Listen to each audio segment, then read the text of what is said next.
നിയമസഭാ തിരഞ്ഞെടുപ്പ് വാഗ്ദാനമായിരുന്ന 5 ഗ്യാരണ്ടികൾ നടപ്പിലാക്കി തുടങ്ങിയതോടെ കർണാടക സർക്കാരും കേരളത്തിന്റെ അതേ അവസ്ഥയിലായി. ഖജനാവ് കാലിയായി.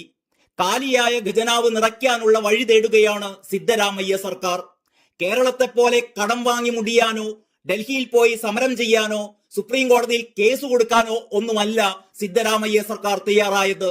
സംസ്ഥാനത്തിന് വരുമാനം വർദ്ധിപ്പിക്കാൻ പുത്തൻ ആശയങ്ങൾക്ക് വേണ്ടി വിദേശ കൺസൾട്ടിംഗ് കമ്പനിക്ക് സർക്കാർ കരാർ നൽകിയിരിക്കുകയാണ്. അമേരിക്കയിലെ മസാച്യുസെറ്റ്സ് ആസ്ഥാനമാക്കിയുള്ള ബോസ്റ്റൺ കൺസൾട്ടിംഗ് ഗ്രൂപ്പിനാണ് കരാർ നൽകിയിരിക്കുന്നത്. 6 മാസം കമ്പനി സംസ്ഥാനത്തെ ധനകാര്യ സംബന്ധമായ കാര്യങ്ങൾ പഠിക്കും. ഫീസായി 9.5 കോടി രൂപയാണ് സംസ്ഥാന സർക്കാർ നൽകിയിരിക്കുന്നത്. ഇക്കഴിഞ്ഞ മാർച്ചിൽ ഇതിനായി ടെൻഡർ ക്ഷണിച്ചിരുന്നു. ഏറ്റവും കുറവ് തുകയിൽ ടെൻഡർ നടപടിയിൽ പങ്കെടുത്ത സ്വകാര്യ കമ്പനിയാണ് കരാർ ലഭിച്ച Boston consulting group. Company Karnataka സർക്കാരിന്റെ ധനവകുപ്പിൽ നിന്ന് വിവരങ്ങൾ ശേഖരിച്ചു തുടങ്ങി എന്നാണ് വിവരം. കണ്ടു പഠിക്ക് ബാലഗോപാലൻ സഖാവേ, പിണറായി മുഖ്യമന്ത്രി കസേരയിൽ തന്നെ ഉണ്ടല്ലോ അല്ലേ?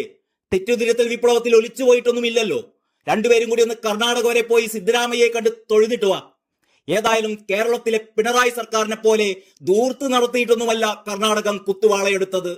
സംസ്ഥാനത്ത് അധികാരം തിരിച്ചുപിടിക്കാൻ കോൺഗ്രസിനെ സഹായിച്ച 5 ഗ്യാരണ്ടി പദ്ധതികളാണ് സംസ്ഥാന ഖജനാവിന് ഇത്രയും ഭാരമായത് എന്നാണ് പ്രതിപക്ഷമായ BJPയുടെയും JDSന്റെയും ആരോപണം. ഏതായാലും 40 കാറിന്റെ അകമ്പടിക്കും പശുത്തൊഴുത്തിലെ മ്യൂസിക് സിസ്റ്റത്തിനും എയർ കണ്ടീഷനും ഒന്നും അല്ലല്ലോ ആ പണം ചെലവിട്ടത് എന്ന് സമാധാനിക്കാം.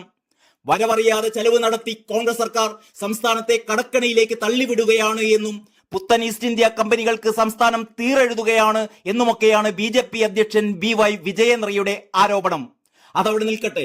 നരേന്ദ്രമോദിയുടെ മിഷൻ 2047ന്റെ രൂപരേഖ തയ്യാറാക്കിയ അതേ കമ്പനിയാണ് കർണാടകയുടെ ഖജനാവ് നിറയ്ക്കാൻ വേണ്ടി പ്രവർത്തിക്കുന്നത് എന്നാണ് ആ ആരോപണങ്ങൾക്കുള്ള കോൺഗ്രസിന്റെ ചുട്ട മറുപടി.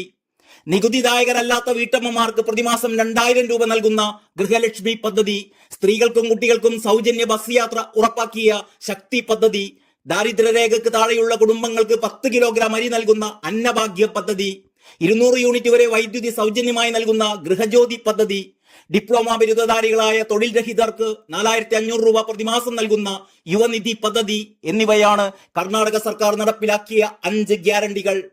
ഇതിനായി 45,000 കോടി രൂപയാണ് പ്രതിവർഷം സംസ്ഥാന ഖജനാവിൽ നിന്ന് വകയിരുത്തുന്നത്. കേരളത്തിൽ 1600 രൂപ പോലും ക്ഷേമ പെൻഷൻ കൊടുക്കാനോ LP UP വിദ്യാർത്ഥികൾക്ക് സ്കോളർഷിപ്പ് തുകയായ 1000 രൂപ പ്രതിവർഷം കൊടുക്കാനോ KSRTCയിൽ സമയത്തിന് ശമ്പളം കൊടുക്കാനോ പൊതുമരാമത്ത് കരാറുകാർക്കും മരുന്ന് വിതരണ കമ്പനിക്കാർക്കും സിവിൽ സപ്ലൈസിൽ അവശ്യ സാധനങ്ങൾ എത്തിച്ചവർക്കും പോലീസ് വണ്ടിക്ക് ഡീസൽ അടിക്കാനും ഒക്കെ കാശില്ലാതെ കടം വാങ്ങി മുടിയുകയാണ് പിണറായി സർക്കാർ. സിദ്ധരാമയ്യ അവിടുത്തെ പണി കഴിഞ്ഞാൽ ആ കൺസൾട്ടിംഗ് കമ്പനിയെ കേരളത്തിലേക്ക് കൂടി ഒന്ന് പറഞ്ഞു വിടണം. കടം വാങ്ങി പെൻഷനും ശമ്പളവും കൊടുക്കുന്ന ലോകത്തിലെ തന്നെ ആദ്യ ജനക്ഷേമ സർക്കാരിനെ കണ്ട് വിദേശ കൺസൾട്ടിംഗ് സ്ഥാപനത്തിലെ വിദഗ്ധർ ബോധം കെട്ടി വീഴാഞ്ഞാൽ അത് തന്നെ മഹാഭാഗ്യം. നന്ദി, നമസ്കാരം.